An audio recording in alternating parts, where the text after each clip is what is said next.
Uy, kamusta nga? Tagal ko na din palang din nag-voice over. Tara, samahan nyo nga ako sa isa na namang A Day in My Life video.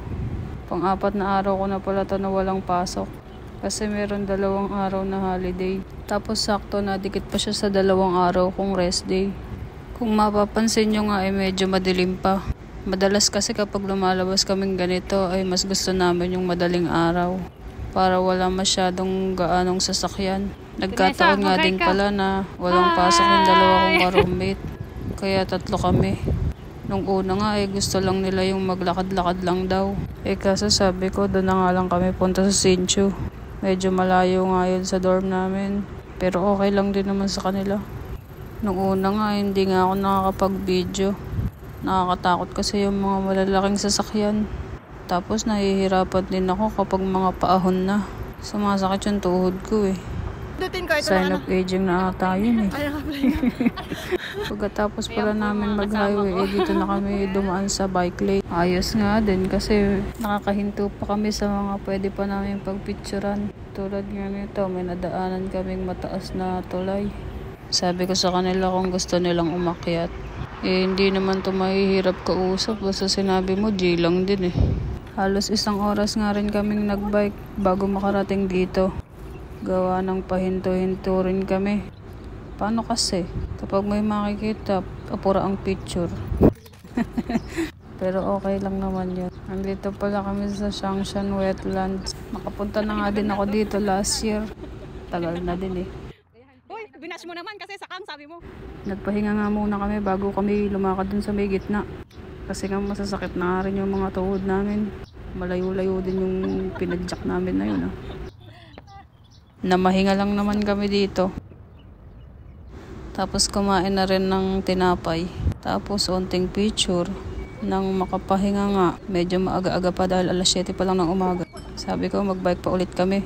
Gusto nga sana namin dumiretso dun sa may Nanliao eh. Ayun, sobrang layo na nun.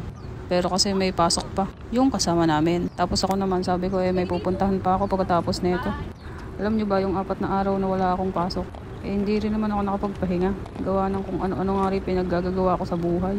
Ay hirap naman pagka yung tulog ka lang ng tulog. Masakit naman ang likod mo, kahihiga. Tapos simula nga nung January. Tapos umuwi na nga si Kuya Jojo. Medyo naging active nga ako. Kada rest day nga lumalabas ako. Pero di ako gumagastos. Lumalabas lang ako para magpapawis. Yung takbo-takbo lang sa labas o kaya magbabasketball para pagpawisan. Mahirap kasi lumabas kapag winter, sobrang lamig eh. Kaya kapag hindi masyadong malagas, lumalabas na ako. Katulad nga nito, medyo sinusulat ko na lang din kasi nga magsasara na nga yung department na kung nasan ako ngayon. Baka kasi kapag nalipat na ako baka medyo pagod-pagod dun sa lilipatan ko.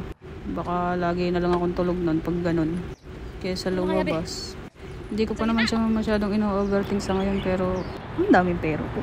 Yun nga, hindi ko pa siya masyadong ino-overthink. Bahala na pag nandun na. Mas gusto ko na pinupuntahan yung mga nature kesa dun sa mga city. Parang pag nakikita ko pa lang napapagod na ako eh. Di tulad sa mga ganito. Bukod sa nare-relax ka na nakakapag-exercise ka pa. Tapos hindi pa masyadong magastos. O baka akala nyo, puro ganito kasi yung pinopost ko. Baka akala nyo marami akong pera.